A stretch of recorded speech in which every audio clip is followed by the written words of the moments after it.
Buenas tardes a todos y a todas. Yo voy a ser muy breve. El director del Instituto Canario de Calidad Agroalimentaria, el ICA, hubiera querido estar aquí, pero por tema de agenda no ha podido estar. Entonces he venido yo como jefe del servicio, pues a darle la bienvenida y agradecimiento por participar de esta jornada, que creo que es súper interesante, que hemos desarrollado a través han sido varias, hoy toca aquí, a través del ICA y la Red Canaria de Semillas. Entonces, simplemente, pues nada, darle el agradecimiento y le paso con Margarita, que le explicará el programa. Muy breve también. También me sumo al agradecimiento. Es una alegría ver tantas personas, tanta participación en relación a un tema que es súper importante para nosotros como parte del sector ecológico. Esta jornada de formación forma parte de un programa de apoyo a la biodiversidad agrícola, agraria, ecológica, que hemos puesto en marcha con la Red Canaria de Semillas. El primer paso fue el grupo de trabajo que tuvimos el año pasado en el marco del Foro de Agroecología y Biodiversidad. Se han celebrado encuentros de semillas ya en todas las islas y nos queda en esta jornada de formación como cierre de la parte de formación y el avanzar en un grupo de trabajo para, con el objetivo de generar un catálogo de variedades tradicionales de Canarias y que estamos abordando con otras entidades y asociaciones vinculadas a la agrobiodiversidad y al sector de la semilla. Y ya sin más, agradecer a Senia que esté con nosotros y que se haya brindado a participar y a transmitirnos toda su experiencia. Ahora les dejo a Juana para que la presente mejor. Vale, pues buenas tardes. A mí me cogieron así de sorpresa. Yo soy Juana, formo parte de la Red Canaria de Semillas y nada, estamos muy contentos de que esté aquí hoy Senia Torrás. Trabaja en el Banco de Semillas de Cataluña, además es profesora de una escuela de capacitación agraria allí, pero también es una persona que está muy vinculada a las redes de semillas de Cataluña, que se llama Salsa de Cataluña, ¿verdad? Salsa Catalana, Salsa Catalana, y a varios grupos, porque allí forman grupos comarcales para el trabajo con las semillas tradicionales, y entonces ella forma parte de uno que es Sporio. Ellos tienen un trabajo súper adelantado, que ya nos gustaría mucho a nosotros, con muchas semillas ya bien clasificadas, multiplicadas para comercializarlas, y creo que nos puede aportar mucho para nosotros poder empezar a dar nuestros primeros pasos en ese camino. Venga, yo sé que yo ya lo llevo de serie. Bueno, buenas tardes. Perdonaré mi castellano. A veces lo que hago es, por una banda, inventarme palabras en castellano, porque las traduzco directo del catalán porque se parecen. Si algo no se entiende, me lo decís y busco otra palabra, porque en Cataluña se habla el castellano, pero estamos acostumbrados que si, aunque no digas bien las palabras, la gente te entiende, porque son palabras que usamos todos, los catalanohablantes y los castellanohablantes, ¿vale? Y un poco, yo podría pasarme 24 horas del tirón hablando sobre esto. O sea, por una banda, parar. La presentación, yo escribo mucho precisamente por esto, eso lo contaba a Toni, porque es que si no bebe por los cerros de Úbeda y después han pasado las 4 horas y estoy en la diapositiva.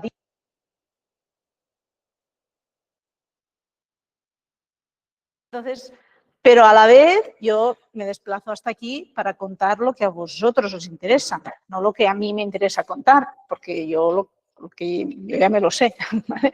Entonces, si hay alguna cosa que yo no cuento, pero a vosotros os parece interesante, pues dirigimos, bueno, que siempre que esté relacionado con el tema, por favor, pero dirigimos la conversación a la charla, al tema. Sí os lo puedo resolver, que tampoco es que yo lo sepa todo, pero sí que pues llevo 16 años en el Banco de Semillas de Sporus, ¿no? Y entonces pues la experiencia de estos 16 años de trabajo.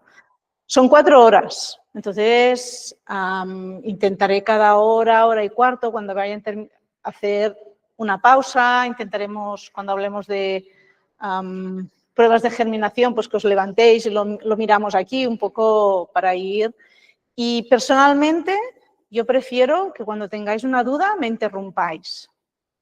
Sí que es verdad que no sé cómo lo haremos para el streaming, porque si me hacéis una pregunta no sé si él lo escribirá para ustedes en el texto, para que vean la pregunta, ¿vale? O sea, que sea corta y concisa, para que Enrique la pueda escribir y los compañeros que están en el otro bando del canal lo puedan leer y explicar, ¿vale? Entonces, tal y como yo me he planteado un poco la charla, un poco la primera parte de la importancia de las variedades locales en este contexto ecológico, entonces, características de la producción de vegetales para semilla, o sea, doy por supuesto que todos ustedes, si alguien no sabe, es un tema que hoy no tocaremos, lo quedaría para todo un simposio, de cómo se producen los vegetales. Yo doy, ustedes todos saben cómo se producen todos los vegetales, ¿vale? Y hablaremos solo de las características cuando queremos hacer semilla de las distintas que son, ¿vale? Y entonces hablaremos un poco de los conceptos de calidad de una semilla, latencia, dormición, pruebas de germinación, cuellos de botella en el uso de semillas ecológicas y después la comercialización del material heterogéneo. Por una banda yo no tenía que darlo y después no. Después se ve que la semana pasada muchos de ustedes se conectaron y el sonido no era el mejor. Bueno, pasaron cosas varias. Y entonces lo he dejado para el final y si hay tiempo, pues lo volvemos a repetir. Si os lo sabéis todo, pues lo pasamos solo por encima. Si tenéis dudas, pues vamos directamente a las dudas. Un poco lo montamos un poquito como vaya yendo la charla, ¿os parece? ¿Sí? ¿Vale? Pues... vale. Pues eso, cuando hablamos de variedades locales, nos referimos a... Vale, no sé. Nos referimos a estas poblaciones de plantas que se han cultivado, seleccionado y conservado durante generaciones en los campos de los agricultores, ¿no? No nacen en laboratorios, sino en los campos y los huertos familiares, en los márgenes, ¿no? Y forman parte de esta historia agrícola de cada comarca. O sea, cuando hablamos de variedades locales, hablamos de una variedad y su historia. Son variedades que están adaptadas al entorno, al clima, al suelo, a las prácticas agrícolas y culturales y por eso forman parte del patrimonio agrario y cultural, que es su mayor riqueza. En España existen miles de variedades locales, ¿no? Ustedes conocen montones de aquí las islas y cada una de ellas representa una historia de adaptación, de resistencia y de identidad. Durante las últimas décadas la agricultura ha ido sustituyendo estas variedades, ¿no? Diversas por un modelo basado en uniformidad, rendimiento y sobre todo control, que es la parte final. O sea, realmente la uniformidad y el rendimiento responden a una manera fácil de poder controlar lo que se produce. Pero esto tiene unas consecuencias, que es pérdida de biodiversidad. Y este factor es innegable. O sea, la FAO ha dicho en numerosas ocasiones que en el último siglo, en el siglo XX, se han perdido el 75% de la biodiversidad genética agrícola, ¿no? Y ya, si nos vamos a cuando la especie humana empezó a hacer agricultura, pasó de hacer una agricultura de recolección, o sea, de hacer una alimentación de recolección a una de agricultura, allí también hubo una gran pérdida de biodiversidad, ¿no? Cualquier acción humana frente a la naturaleza comporta una pérdida, ¿no? Una pérdida de biodiversidad y de genética, y en este caso, bueno, es un poco lo que ha pasado también en este último siglo desde que hemos intentado uniformizar estas variedades. Las consecuencias, por una banda, la dependencia de un número reducido de obtentores y empresas semilleras y todos los problemas que después derivan de como productores podemos conseguir estas variedades locales, viene directamente relacionado a este hecho. Y después la pérdida de resiliencia, de adaptación frente a los cambios que decimos bióticos y abióticos, ¿no? Los cambios abióticos serían todos los cambios climáticos y edáficos, y los cambios bióticos serían lo que son plagas y enfermedades. Y a esto tenemos que sumarle otra gran pérdida, que es la erosión cultural, ¿no? Con cada semilla desaparece también un poco de este conocimiento campesino.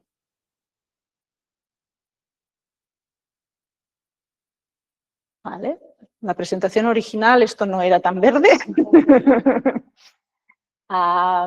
Es que lo tenía en mi ordenador y al pasarlo aquí, pues ha decidido hacer lo que ha decidido. Vale.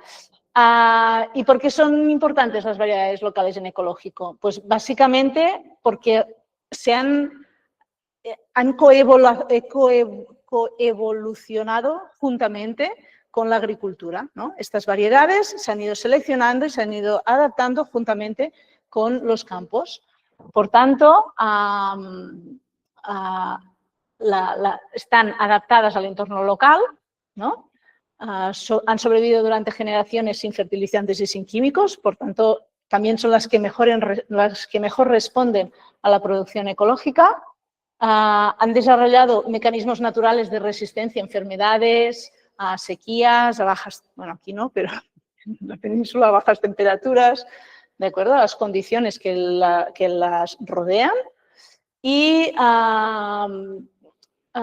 bueno, y después también hay una diversidad genética, esta variabilidad genética hace que haya más resiliencia y en un contexto como el actual de cambio climático, las poblaciones diversas son más capaces de adaptarse, ¿de acuerdo?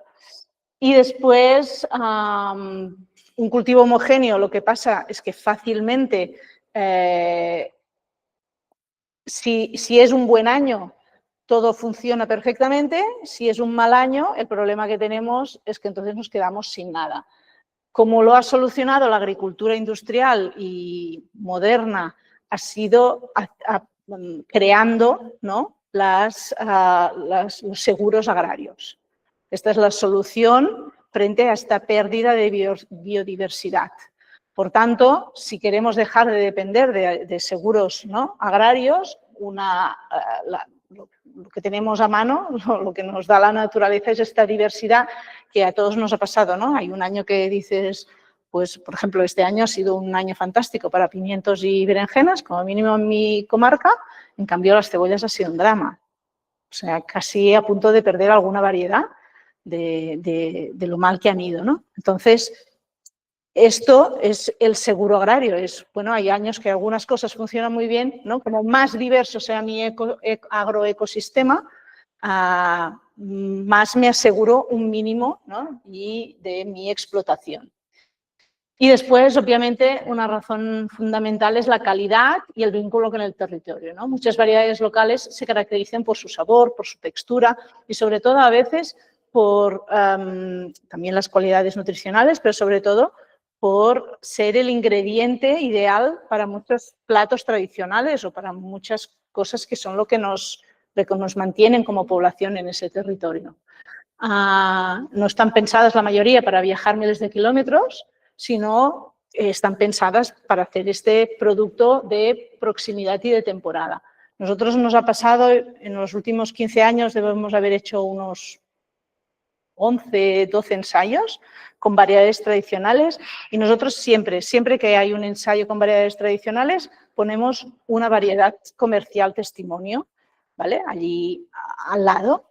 No las escogemos con mala idea, realmente vamos a la más popular, nos vamos a la cooperativa del pueblo y decimos, pues, de berenjena, hicimos ahora uno de berenjena blanca, pues nos vamos y decimos, de berenjena blanca, ¿cuál es el híbrido que tú...? Porque las berenjenas blancas son híbridos, las comerciales mayoritariamente. ¿Cuál es la que más vendes? Entonces, pues te da 2 o 3 sobres y las siembras con tus variedades, ¿no? Y nunca, en ningún caso, nunca han sido las mejores en todo. Pueden haber sido las mejores en alguna cosa, no necesariamente siempre en producción, que sí que es verdad que suelen ser variedades bastante productivas. En lo que sí suelen destacar, no siempre, pero muchas, es en la conservación post cosecha, ¿vale? Pero en el resto realmente no son destacables no son la mejor variedad. Cuando haces un global de todas las características que tú valoras en el ensayo, que son las que le interesan a los agricultores, pues no necesariamente lo son, ¿vale? El uso de variedades locales no es una cuestión técnica y ecológica, sino también es una cuestión política y social, y eso es importante, porque básicamente significa recuperar la soberanía y sobre todo la soberanía sobre la semilla, que es el primer eslabón de esta cadena alimentaria, ¿no?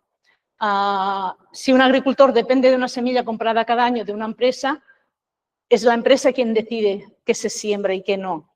Por tanto, es la empresa la que decide qué se come y qué no, porque los agricultores siembran lo que tienen al abasto, ¿no? Por tanto, conservar, seleccionar y compartir su propia semilla le da esta libertad, esta independencia. Y en ese marco, en la agricultura ecológica es un valor esencial, no solo para poder producir variedades que están mejor adaptadas, sino sobre todo por esta posibilidad de controlar, de poder dar un producto diferenciado a tus consumidores, ¿no? Que muchas veces tienen que pagar un precio más alto para el producto que consumen. Y en ese sentido, los bancos de semillas, las redes de intercambio, las iniciativas campesinas de selección participativa, comunitaria, pues son piezas claves, ¿vale? Estamos hablando no solo de conservar germoplasmas, ¿no? Sobre todo cuando hablamos de bancos de semillas o de redes de semillas, sino también conservar toda esta memoria, cultura y relaciones humanas entre nosotros. Bueno, un poco, tampoco hablamos de idealizar el pasado, tampoco es, ¿no? Siempre sale pues nos volvemos a las cavernas, pues no, yo creo que realmente podemos agarrar todas estas herramientas y todos estos avances que hemos tenido en agricultura, que los ha habido, son innegables, ¿no? Lo que no puede ser es que estos conocimientos sean el centro de la producción agraria, ¿no? Estos son solo herramientas, ¿vale? Y entonces lo que tenemos que hacer es usar estas herramientas de análisis, de selección, de calidad, ¿vale? Y ponerlas a nuestro servicio, pero con cabeza y con un objetivo claro, ¿no? Teniendo claro qué objetivo, no a la babalá y porque a veces, no sé cómo se dice en castellano, ¿no? Como no sé cómo se dice en castellano. ¿Eh? No, cuando algo te deslumbra, gracias, ¿no? Que te quedas deslumbrado por una tecnología o por algo que es, ¡oh, qué fantástico!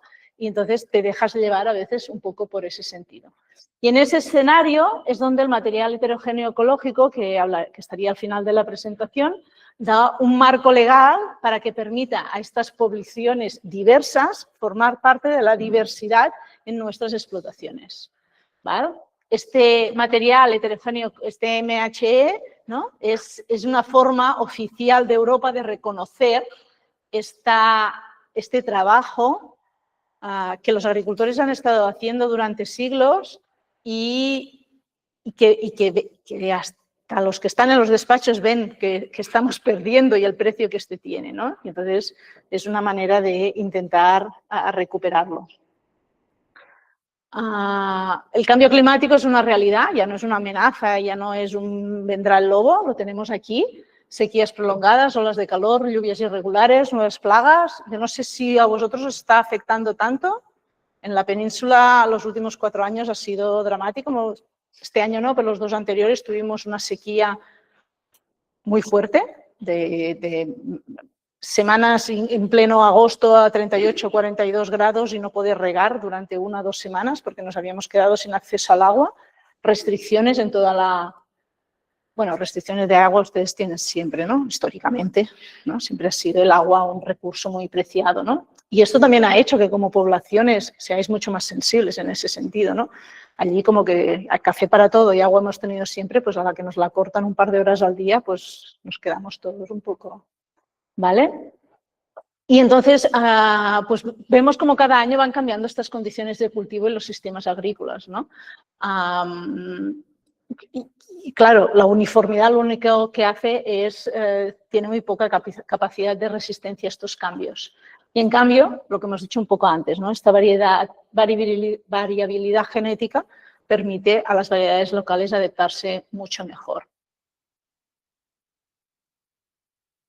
Así, en conclusión, el resumen sería que las variedades locales no son una reliquia del pasado, sino son una herramienta del presente incluso, dice del futuro, pero yo creo que del presente también.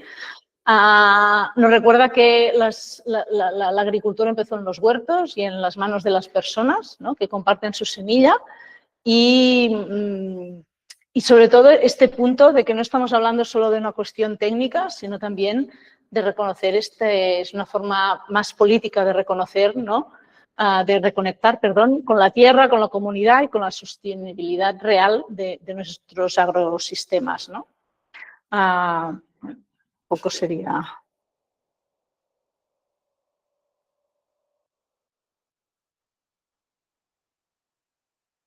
Vale, pues si os parece, os hablo de las características un poco que tiene la producción de semilla en ecológico, ¿vale? Lo que debemos tener en cuenta al producir semilla ecológica de calidad, hay 6 puntos: aislamiento adecuado, rotación de cultivos, un tamaño efectivo de la plantación, la trazabilidad, que parece una tontería, es difícil y dura, nos cuesta mucho a los agricultores seguir la trazabilidad, ¿vale? Porque requiere cierta constancia y sistematización, y nosotros normalmente estamos acostumbrados a trabajar la tierra y quien nos marca los tiempos es la naturaleza, ¿no? ¿Puedo sembrar? Tú no dices, pues sembraré el 28 de octubre, pues sembraré a finales de octubre cuando el clima, la humedad del suelo, las condiciones sean las adecuadas, y si no, pues será a principios de noviembre. O sea, no entraré a la tierra hasta que pueda entrar, ¿no? Entonces estamos acostumbrados a reaccionar muy rápido al salto de mata, pero a veces todo lo que es ser metódico nos cuesta un poco, ¿vale? Pero es importante, sobre todo si queremos comercializar esta semilla de forma más o menos legalizada. Bueno, de forma legalizada, ni más ni menos, ¿vale? Hablaremos de selección masal participativa y de sanidad.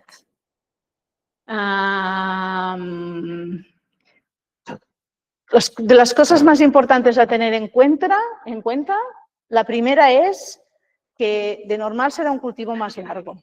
Entonces, cuando organizamos las siembras y cosechas en nuestra explotación, se ha de tener en cuenta, no siempre, a veces no es un cultivo más largo, pero a veces sí. Por ejemplo, uno de los ejemplos más que llaman más la atención sería, yo os hablaré de épocas de siembra y de cosecha de mi territorio. Aquí entiendo que son mucho más amplias. Pensad que nosotros tenemos un tiempo muy concreto para cultivar. Si nos pasamos, pues ya está, hasta el año que viene no podemos hacerlo. No nos da tiempo porque los cultivos no les da tiempo a finalizar el ciclo. Entonces, en ese sentido es mucho más estricto nuestro calendario, ¿vale? Consideraciones generales, pues será un cultivo más largo, por ejemplo, pasa con la lechuga, ¿no?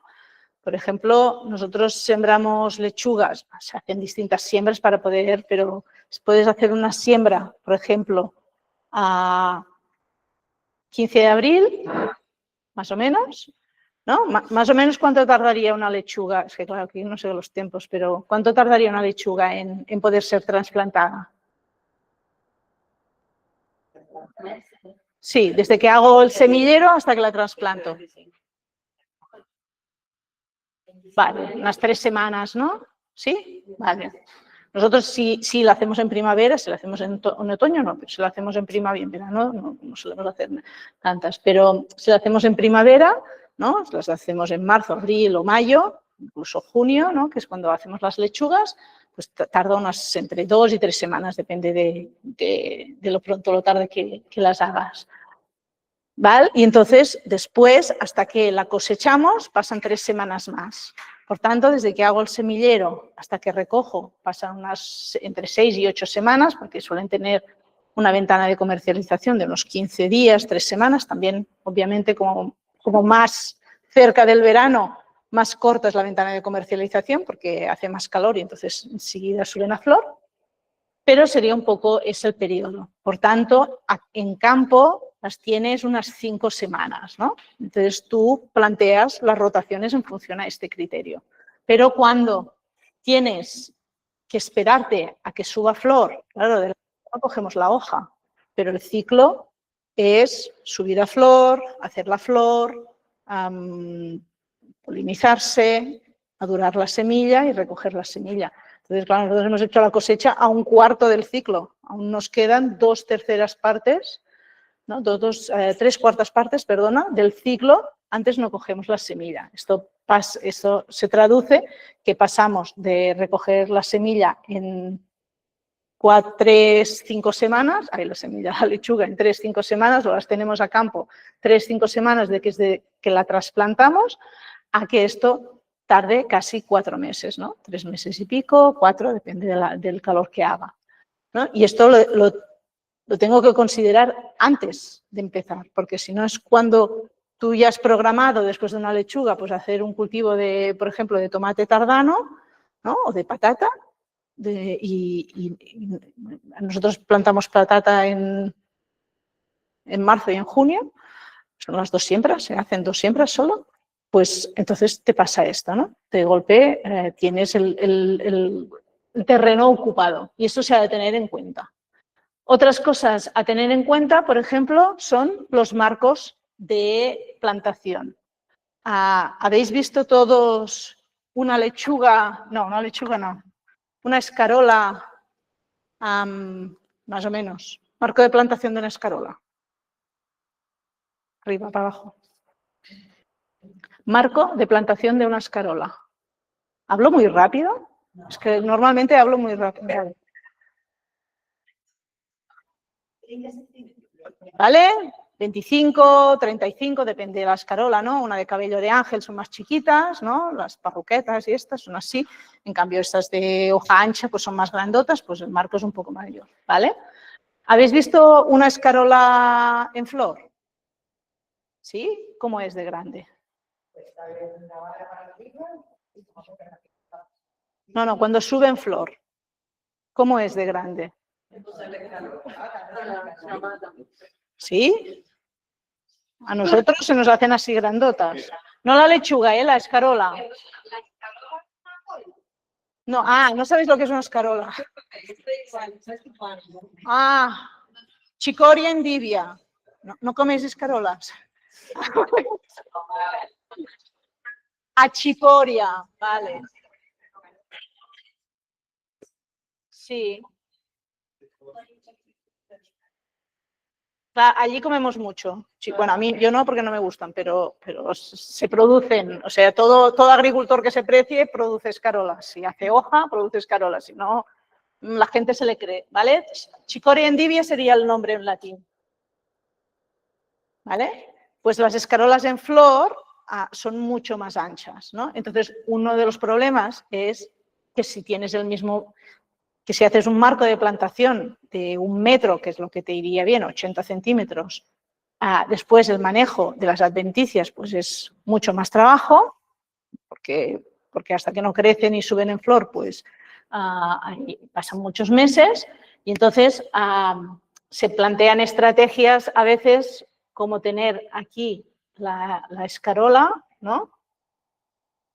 Y te guardas una para semilla y una para comer. Entonces solo se cosechan una sí y una no. Y has pasado de un marco de plantación de 30-35 a un marco de plantación de 60-70 centímetros, ¿no? Entonces ya te permite mejor Pero esto tienes que preverlo, tienes que ser consciente, ¿vale? Y tenerlo en cuenta antes de la cosecha y durante todo el manejo. ¿De acuerdo? Y después también es muy importante dar a cada especie el cultivo típico de la zona. A veces tendemos a pensar como que este cultivo es el que quiero para semillas, lo voy a mimar porque quiero tener semillas, porque la necesito, porque me he comprometido con la red, porque es una entrada económica extra. ¿Qué pasa si yo mimo demasiado ese cultivo? Lo protejo más, lo riego más, lo malacostumbro, ¿no? Estoy consintiendo al cultivo.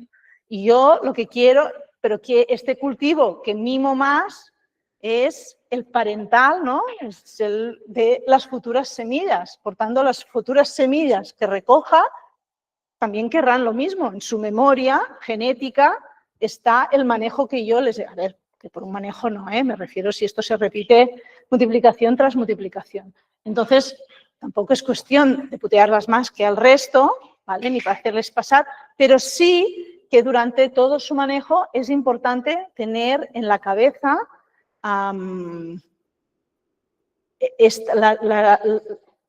lo que nosotros queremos obtener de esta semilla. ¿Vale?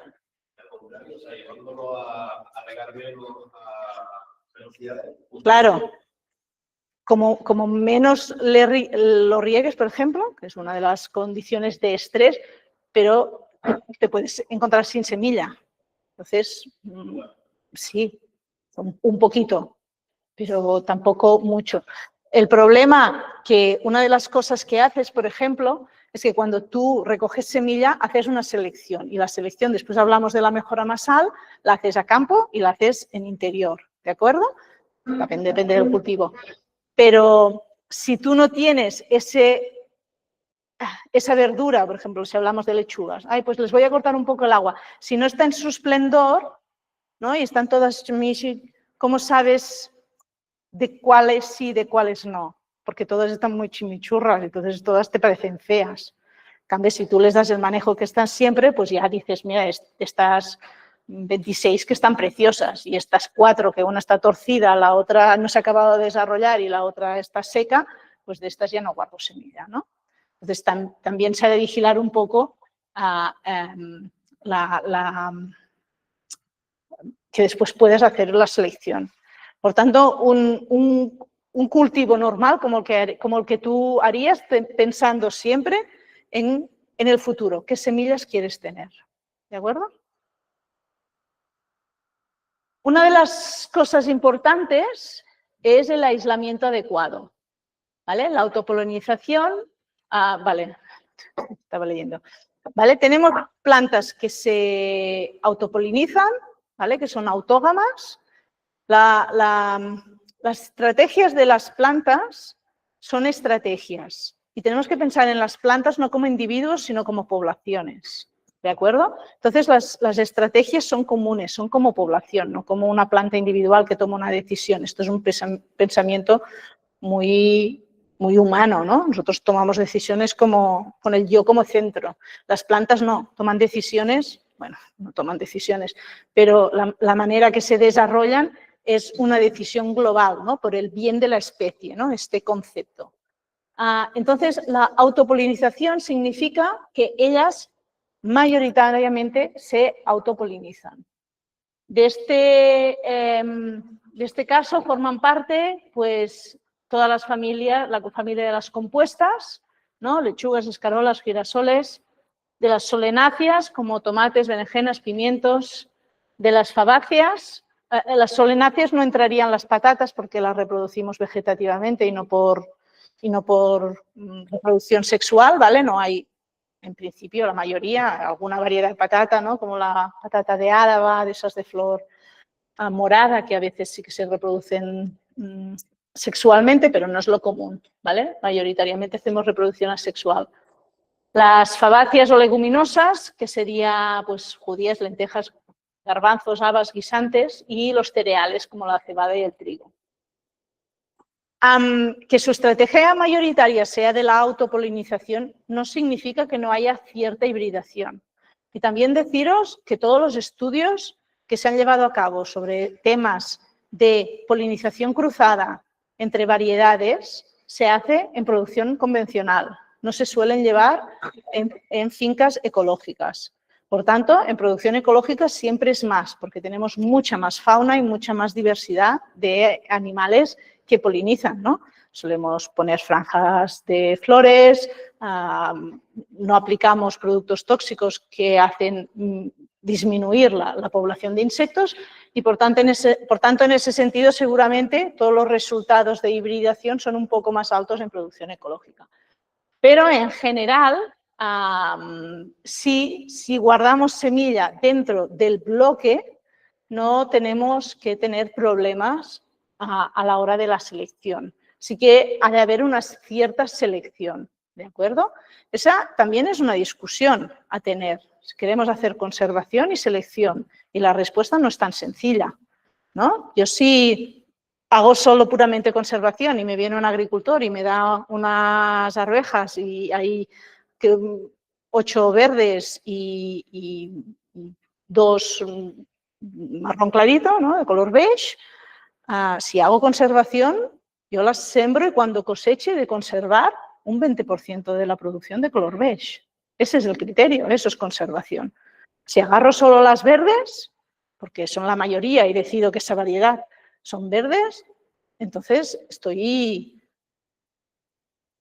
haciendo selección, ¿vale? O sea, la selección no es más que un criterio de características,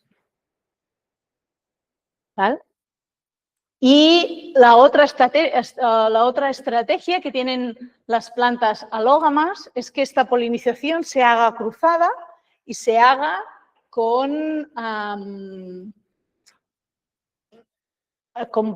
bueno, se hace mayoritariamente con insectos y con el viento.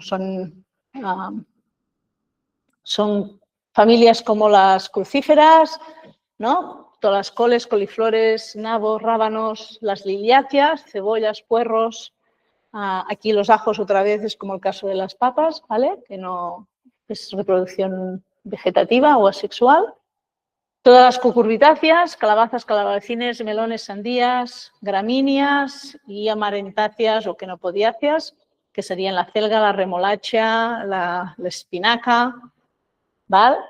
Y estas, aparte, además, como el caso de la zanahoria y la celga, se cruzan con variedades silvestres, pero la verdad es que esto nos pasa a nosotros porque nosotros tenemos variedades silvestres de acelgas y de zanahoria, pero eso depende de dónde lo tengas, ¿vale?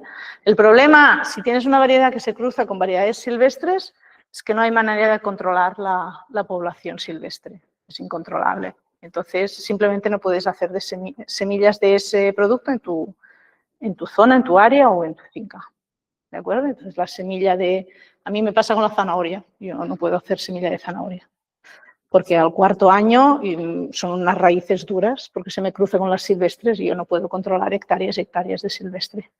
Durante la floración la podría hacer si las cubriese, ¿vale? Pero como que me es más fácil que intercambiar semilla con otras entidades y las hacen la zanahoria y yo la comercializo y ¿vale? Y entonces en estos casos se ha de guardar el aislamiento. Y entonces este aislamiento varietal, ¿no? Para preservar la herencia, para que no haya cruces indeseados y nos cambien las características de la variedad que nosotros queremos hacer semilla, ¿no? Bueno, no hemos hablado, pero un poco. Yo soy profe de centro de capacitación, ¿eh? A veces tengo un deje muy de profe.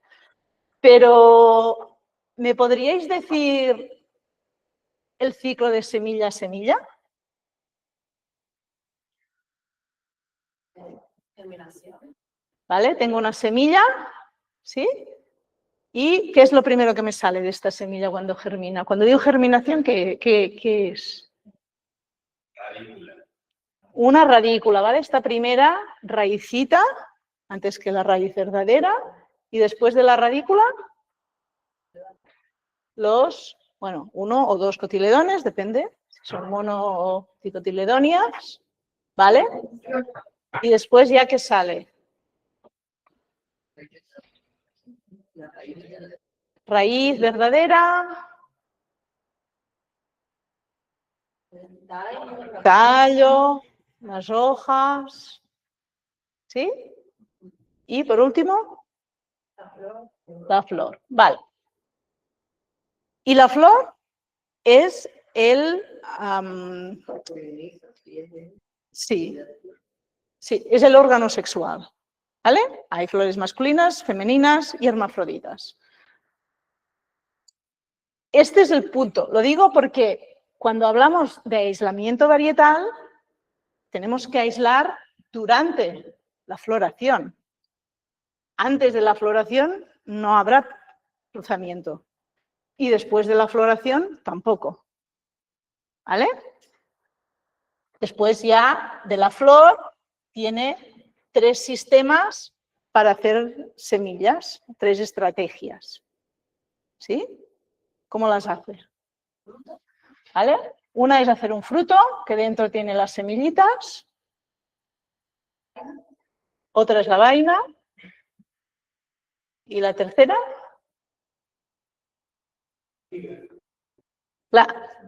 Sí, vale, sí.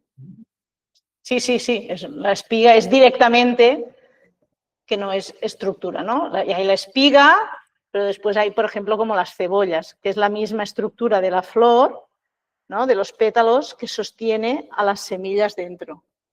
Y sí, bueno, la flor de la cebolla es una inflorescencia, pero, o sea, todo lo que llamamos flor es una inflorescencia y después cada pequeña flor es la que sostiene las semillas, que sería el caso, por ejemplo, también lo que pasa un poco con las lechugas, ¿no? Que hacen esta estructura así y así para volar y llevar, ¿vale? Estos son los 3 sistemas. Pues cuando hablamos de aislamiento varietal, lo haríamos en este punto, en el punto de la floración. Entonces, ¿qué estrategias se os ocurren para aislar las variedades?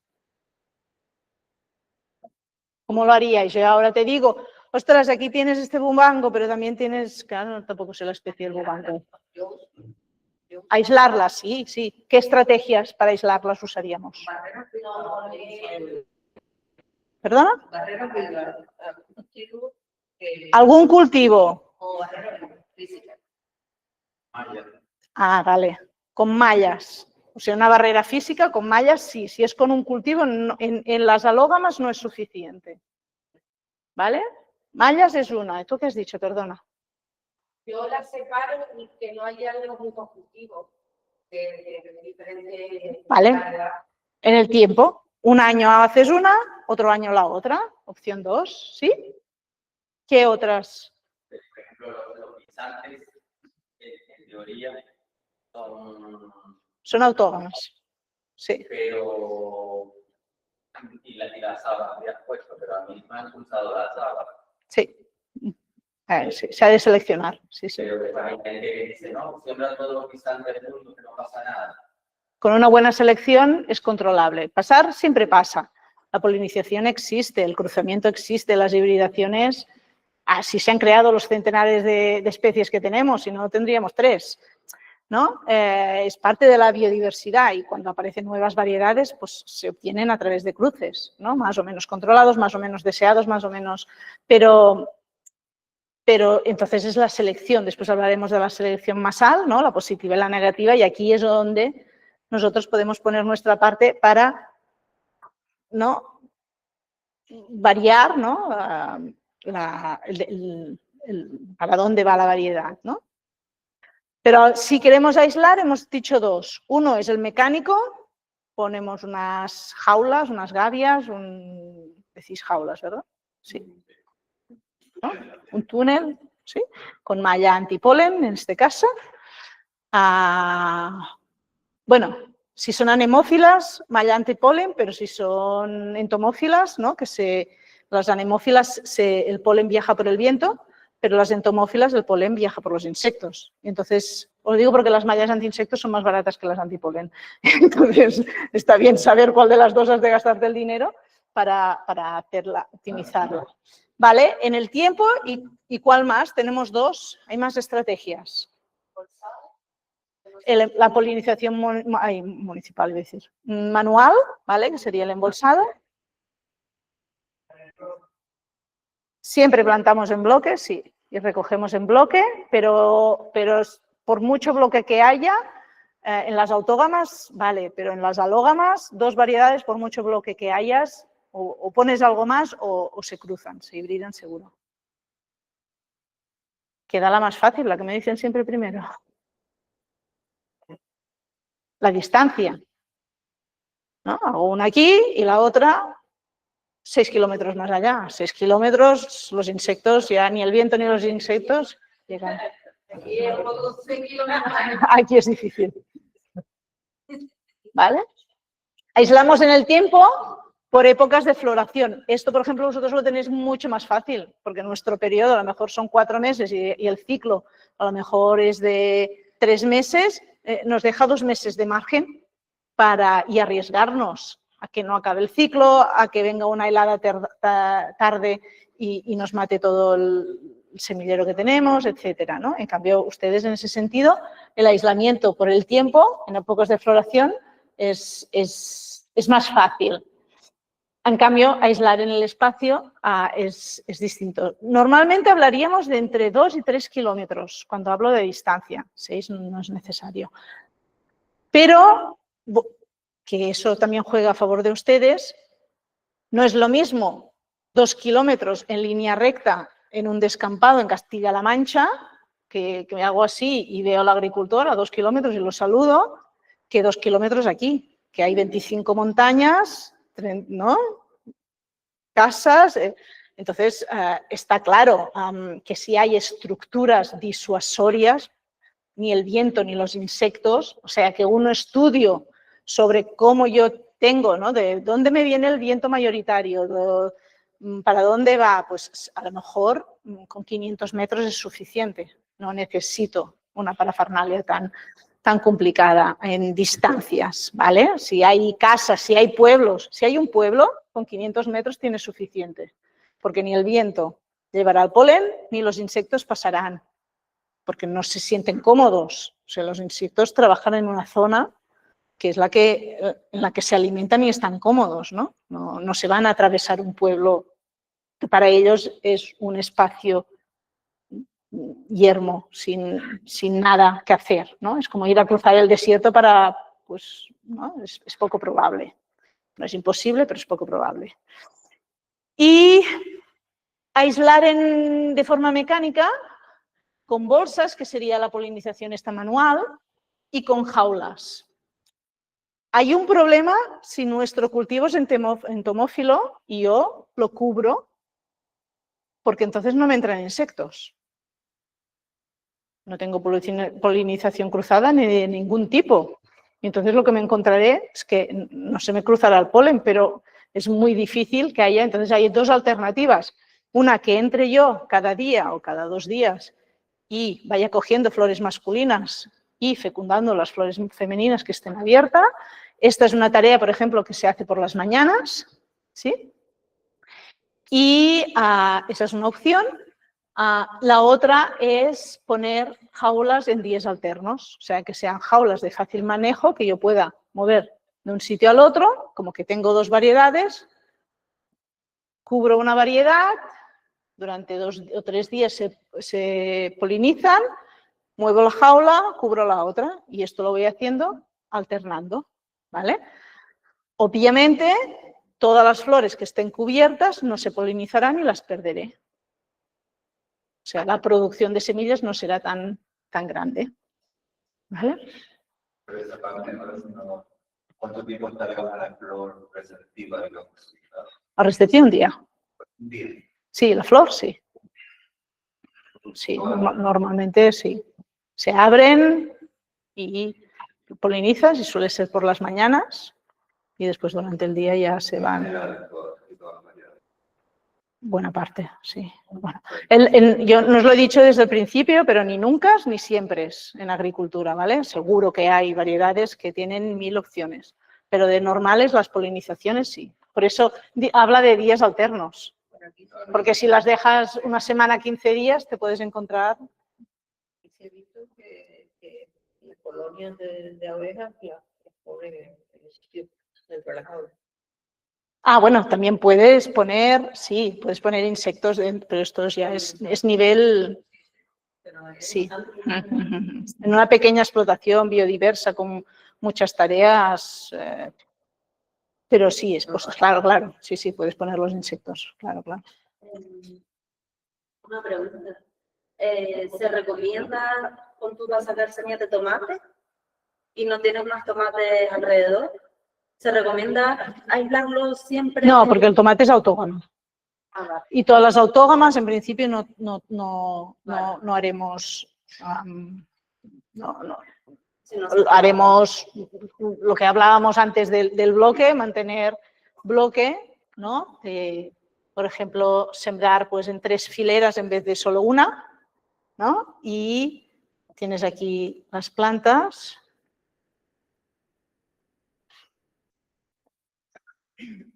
¿No? Y entonces recoges dentro del bloque si aquí tienes otra variedad, por ejemplo, ¿no? Y descartas estas. Pues si aquí tienes otra variedad o no. Haces un poquito de barrera. Pero después lo más importante es la selección que veremos después. Más importante que el de esto. Vale. Esto lo hemos visto. Otro tema importante para tener cultivos sanos son las rotaciones. Básicamente una rotación de cultivos consiste en alternar especies diferentes en una misma parcela cada temporada de ciclo agrícola, ¿de acuerdo? Y el objetivo es romper el ciclo de vida de patógenos y plagas. Entonces se suele hacer, lo que se suele hacer cambios de familias botánicas porque sí que es verdad que cultivos de la misma familia suelen compartir en cierta medida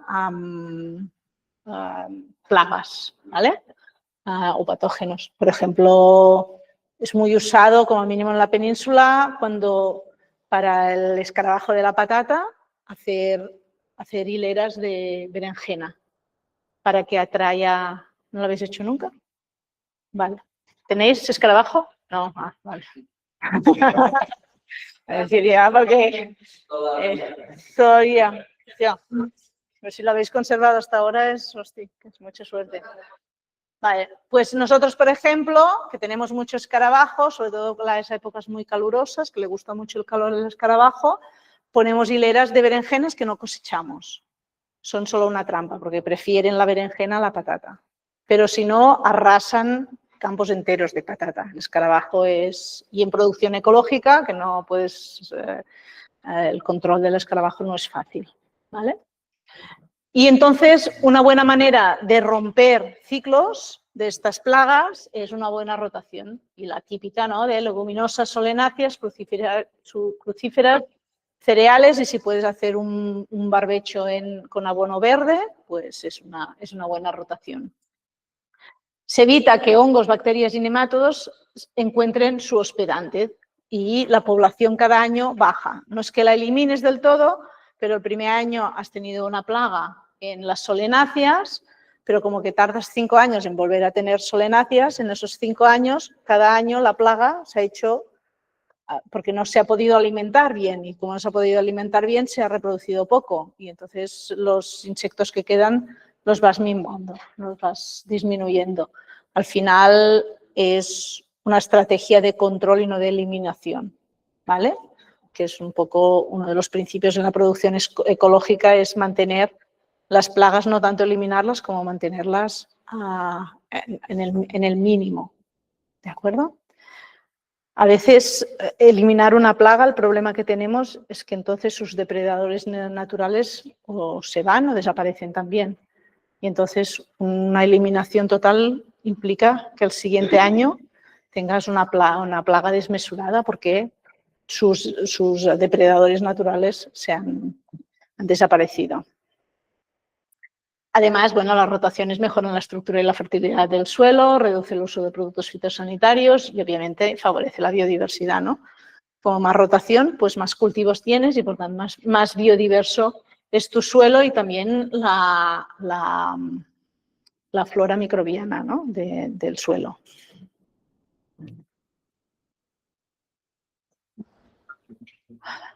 La cosecha, vale, a ver.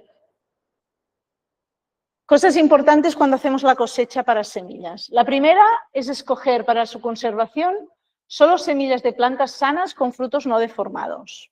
Esto es bastante lógico, ¿no? No lo he dicho, creo que después sale en alguna diapositiva. Por las semillas se contraen enfermedades, ¿vale?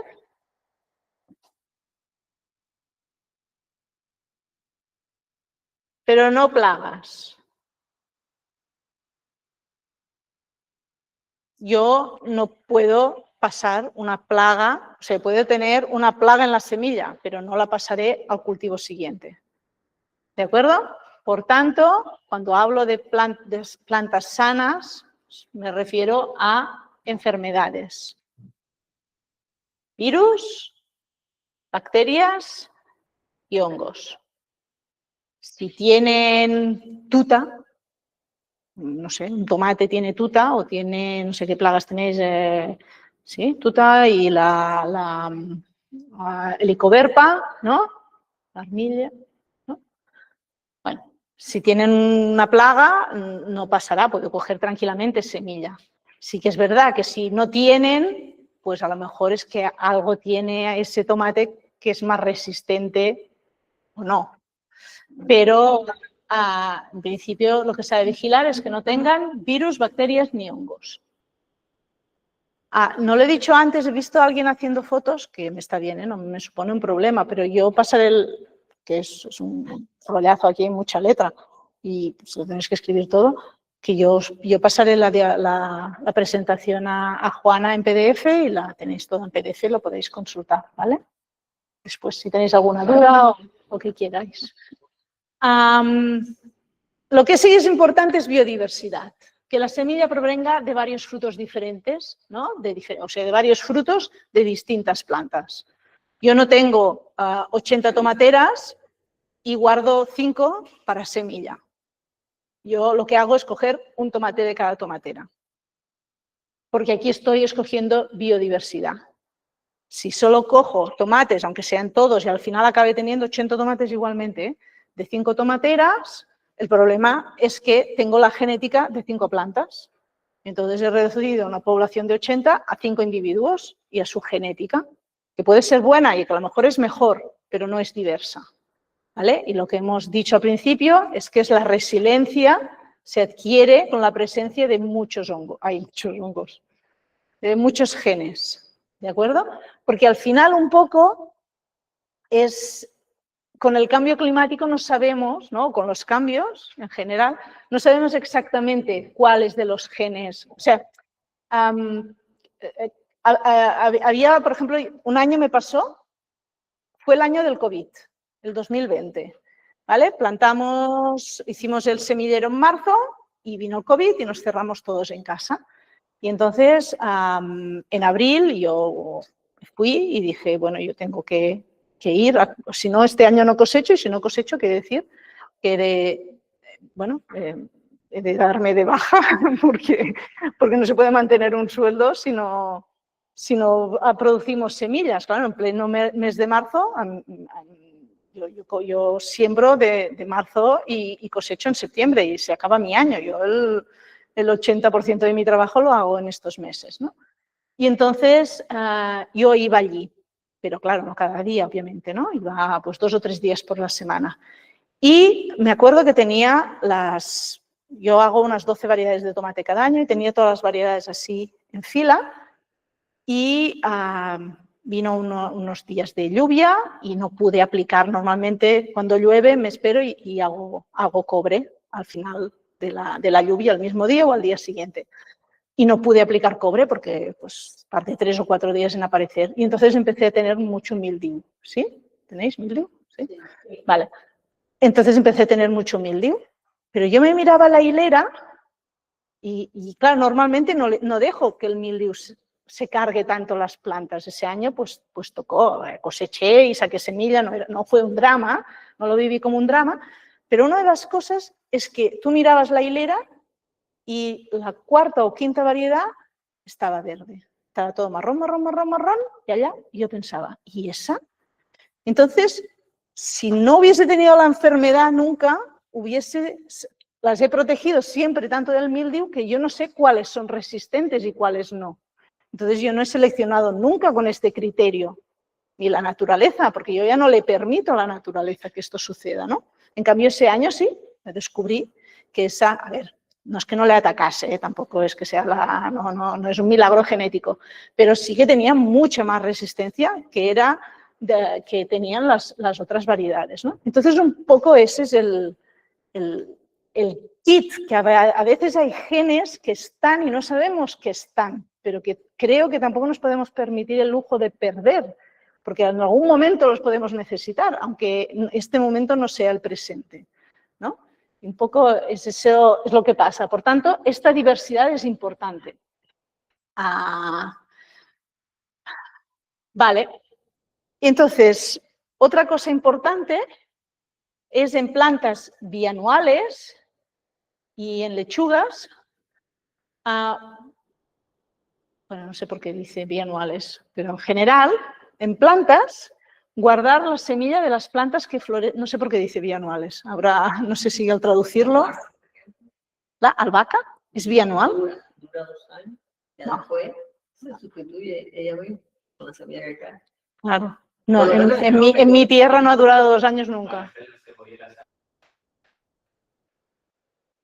Ah. Claro. Claro, no, claro. Los climas tropicales son un mundo de sorpresas para mí. Claro. Vale, pues básicamente la historia es, pues que en este caso, pues las cebollas os puede pasar, por lo que veo. A nosotros no nos pasa, viene porque las sembramos en septiembre o en enero, y entonces ya está el invierno. Y entonces las recogemos en agosto los bulbos, hacemos la selección del bulbo, en cada caso de la cebolla, los volvemos a plantar y viene otro invierno. Entonces no hay opción de que florezcan el mismo año porque viene un invierno y lo para todo. Y entonces, 9 meses. Nosotros la claro. sembramos en noviembre y la venimos a recoger lo que es la semilla a principios de julio. Pero entonces, ¿pero qué siembras? ¿La semilla? La cebolla. Ah, la cebolla. La cebolla. Vale, como nosotros. Sí, entonces sí que es bianual. Sí. Vale. Sí. Vale. No, nosotros también. Pero básicamente, lo que tenemos que tener en cuenta es a veces, ¿os acordáis cuando al principio os contaba el tema de la lechuga y os decía, tenemos que contar que algunos cultivos tardarán más, ¿no? Entonces, lo que le pasa a muchos agricultores cuando pasa eso es que este borrador, es de hacer mucho esfuerzo. ¿No lo borro todo? Bueno, es que un poco así sucio, pero tengo más fuerza. ¿Vale? Yo siembro lechugas, ¿sí? Y hago un bloque. Bloques de 3, bloques de 4, depende un poco de la instalación. Yo suelo hacer bloques de 4, pero bueno. ¿Vale? Entonces, tengo aquí las lechugas y, claro, se me ha alargado, llevo 4 meses, se me está haciendo largo. Normalmente las lechugas, como mínimo en mi tierra o nuestras variedades, germinan alrededor de un 10-15% las primeras, hacen una primera subida en flor, tardan 3 o 4 días y germinan el otro 60-70% o 70-75%. Y tardan 3 o 4 días y germinan el resto, 15-20% restante. ¿Vale? Hacen como 3 subidas con 3-4 días de diferencia. Entonces tú ves los bloques. Claro, que suban en flor quiere decir que aún han de acabar de hacer la semilla.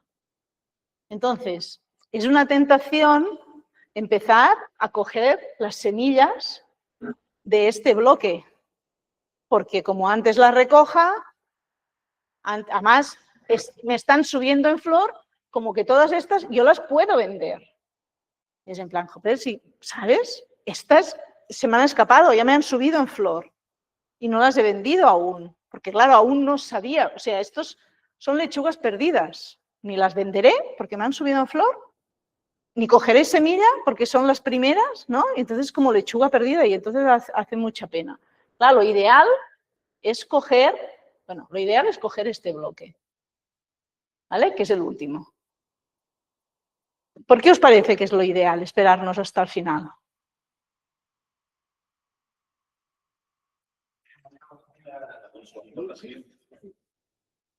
para...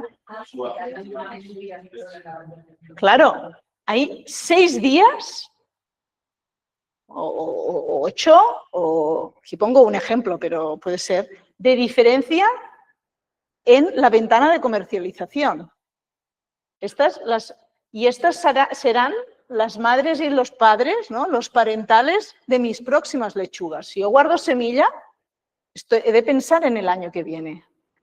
Aunque estas las he perdido, porque me han subido el flor y no me ha dado tiempo, estas las aprovecho porque ya he visto que me están subiendo en flor y las tengo que vender. Estas son las que vendo y estas son las que cojo semilla. También algunas de estas para ir bien, porque si no, bueno, depende, claro, si tienes 2000 lechugas, pues solo con las del último bloque es suficiente. Pero si tienes 100, pues a lo mejor es un poco, ¿vale? Tener solo 10 o 12 plantas es poco, ¿vale? Entonces tenemos que pensar en el futuro, pensar en lo que nosotros queremos. Y esto pasa lo mismo con las cebollas de guardar, con los melones de guardar, con las calabazas, con los tomates de colgar, ¿vale? No sé si tenéis tomates de colgar, aquí no, de conservación no, ¿eh? ¿Vale? En Cataluña es muy típico, es parte de nuestra identidad cultural, es el tomate para hacer el pan tumaca, ¿no? Y estos tomates se conservan todo un año. Los coges en agosto y los conservas normalmente hasta mayo, junio, ¿vale? Son variedades especiales, son pequeñitas y son solo para el tomate. No se comen en ensalada ni son jugosas, son así secotas y tal. Pero cuando yo saco semilla de tomate de colgar, no lo hago en agosto, porque en agosto están todas preciosas. ¿Cuándo saco semilla de tomate de colgar? En mayo, que son las que han llegado hasta mayo.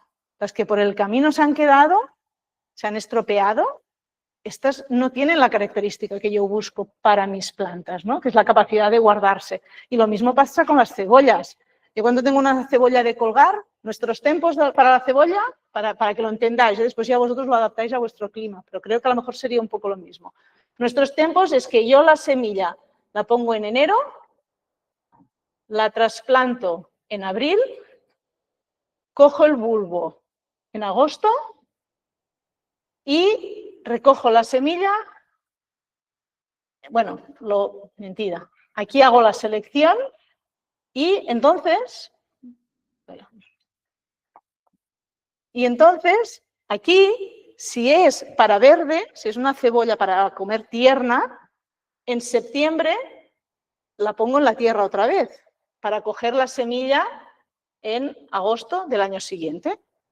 Pero si es para guardar, en vez de ponerlo en septiembre, me espero hasta febrero. No puedo entre medio porque la tierra está congelada, está demasiado fría para trabajarla, ¿vale? Entonces, o lo hago en septiembre, octubre, o ya me voy a febrero, principios de marzo. Y este periodo es en el que yo veo qué cebollas se guardan y las que no. Y las que no se guardan, pues ya no las guardo para semilla, ¿vale? O sea, siempre tenemos que tener en la cabeza qué producto es el que nosotros queramos. Pero esto tiene un precio, ¿vale?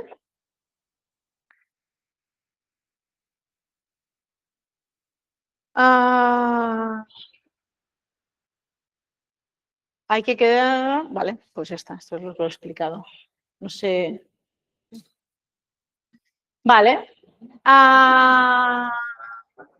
Cuando cosechamos las semillas, sobre todo si son de fruto, bueno, todas en general, esperar al punto final del ciclo, ¿vale? Donde las semillas estén suficientemente maduras. Esto, por ejemplo, pasa con las berenjenas, ¿sí? Si yo tengo una berenjena, he de esperar a que cambie de color la berenjena. Una berenjena blanca gira amarillo y las berenjenas moradas giran a marrón. Un marrón más fuerte o menos fuerte en función de si el morado es más oscuro o menos oscuro. Pero porque es el punto de maduración, ¿vale? Las berenjenas nos las comemos tiernas, bebés, ¿no? Sin semillas, básicamente. La gente no quiere encontrarse semillas en la berenjena. Lo mismo nos pasa en los calabacines, ¿de acuerdo? Entonces tenemos que esperar, ¿no? Un calabacín nos lo comemos así, en cambio un calabacín para semillas pues es grande. Entonces tenemos que esperar que termine el ciclo e incluso dejar un periodo de maduración.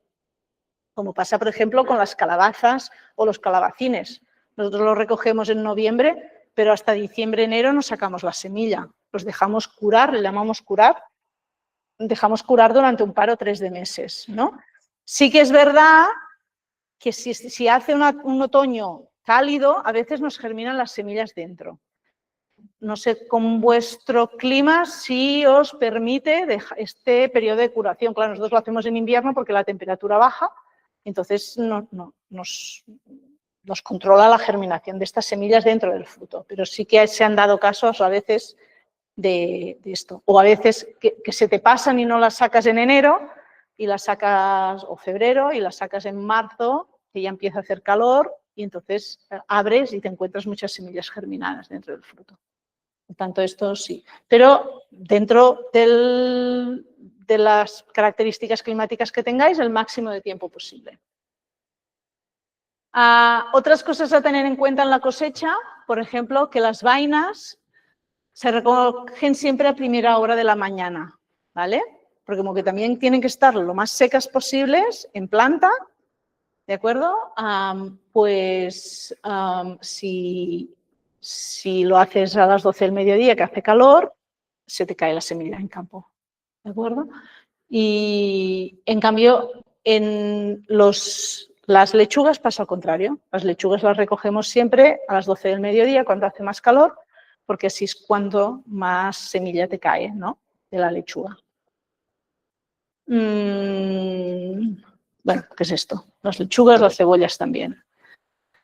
Y después, sobre todo, vigilar todos los episodios de vientos y tormentas justo antes, o sea que la semilla está casi a punto, ¿no? El problema de dejar secar los cultivos a campo es la intemperie, ¿no? Que es muy distinta, muy difícil de controlar. Entonces, sí que es importante vigilar estos episodios de lluvia y de viento, ¿vale? Para hacer la cosecha antes si es necesario, aunque estén un poco verdes, entonces los dejas madurar en interior. Normalmente con estos casos lo que se hace es cosechar toda la planta, el máximo de planta posible, ¿vale? Bueno, os pongo algún ejemplo. Por ejemplo, nosotros las judías dejamos que la vaina se seque en la planta.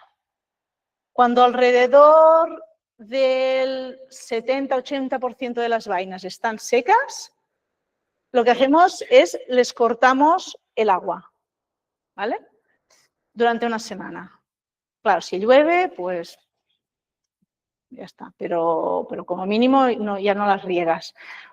Una vez le has dado esta semana, porque entonces tú ya le estás mandando, no sé si os lo he dicho antes, pero las plantas, os he comentado que trabajan como población, ¿vale? No es una decisión, ellas no tiran para adelante en yo quiero vivir en este mundo, es yo quiero que mi población continúe en este mundo, ¿de acuerdo? Por tanto, su objetivo como planta es dejar a la siguiente generación. Su prioridad es las semillas, ¿de acuerdo? Entonces, pero han de recibir el mensaje. A la que les cortas el agua, ellas ya ven que las cosas se están poniendo peliagudas, ¿vale? Entonces ya van orientándose a hacer las semillas. Entonces, al cabo de una semana, yo lo que hago de las judías, ¿vale? Les corto la raíz. ¿Por qué les corto la raíz? Porque acelera el proceso de finalización del ciclo de la semilla. Si en vez de cortarles la raíz, la arranco, el mensaje que tiene la planta es, caramba, me estoy quedando sin agua, pero para continuar viva necesito nutrientes y necesito agua. Como que no llego al agua, voy a gastar mi energía en hacer más raíz a ver si encuentro agua, ¿no? Su apuesta es esa. Es de un poquito más de raíz, claro, ella no interpreta que tú la has arrancado y no le vas a dar agua nunca más, ¿de acuerdo? Y ese es su principio. Y encima, si llueve, encima tiene como la sensación de sí, creo que lo voy consiguiendo y va como intentando hacer raíz. Si en vez de esto tú la cortas, no le dejas opción. Porque ella no tiene, ella valora y dice, no tengo suficiente energía para hacer raíces de nuevo. No tengo raíces, no me voy a alimentar. Este es el fin. Entonces ella se da cuenta y dice, vale, toda la energía que me queda en la planta para las semillas. Porque el futuro es ese, son las semillas. Son en plantas que ya están llegando al fin de ciclo, ¿eh? Si aún no ha hecho la floración y le cortas, no te hará semillas de golpe y te las terminará, ¿vale? No es tan fantástica. Pero sí que cuando ella tiene que decidir la energía que le queda en la planta, a dónde dirigirla, si les cortas las semillas, este proceso va mucho más rápido. Y entonces se secan mucho más rápido las vainas y sobre todo no tanto que se sequen como que acaba de rellenar las semillas que estaban ya casi hechas. Las que no se habían empezado, no. O sea, sobre todo si son judías de mata alta, siempre habrá unas que están verdes y que no acabarán de madurar. Eso es impepinable. Pero como mínimo que el máximo de semillas que coseches esté bien, ¿no? Estén con germen, ¿no? Si queréis, antes de la mejora basal, hacemos 10 minutos de descanso, llevamos 1 horita y pico. Si tenéis preguntas, podemos hacer preguntas y hacemos el descanso. Voy a hacer una obviedad. Es importante que cuando haces la selección hagas referencia de por qué seleccionan esa semilla, ¿no? Si es por mejor resistencia a la sequía o por lo que sea, para que te orientes cuando la vayas a utilizar. Sí, después cuando hablaremos del resto de cosas, una cosa es la documentación, ¿no? Es esta base de datos, que cuando digo base de datos puede ser un Excel o puede ser la libreta con tus papelitos y colorcitos. O sea, no necesitas ser un experto informático, pero sí un espacio donde fotografías, comentarios, criterios de selección, sobre todo tener un ideotipo, ¿no? En variedades locales, a nivel universitario, hablan mucho de estos ideotipos, que es ¿cómo describirías tú esa variedad, ¿no? ¿Qué dirías? Hostia, pues es redonda, de color verde, de 20-25 centímetros de longitud, con hojas así, flores amarillas, bla, bla, bla, bla, lo que sea, ¿no? Tú, esa descripción que puedes hacer en una caracterización, pero como mínimo que tú tengas ese ideotipo, ¿no? Sería un poco... ¿Alguna otra pregunta? Sí. ¿Vas a hablar después del número mínimo? Sí, Vale. creo que en algún momento, si no lo sacamos, el número de parental, a lo mejor la tabla no la he puesto. A lo mejor no la tabla. Sí que os he puesto en la bibliografía al final, hay documentos sobre donde podéis encontrar estos datos. Pero sí que hablaremos un poco de los números de parentales, sí. ¿Sí? Pues hacemos 10 minutos y...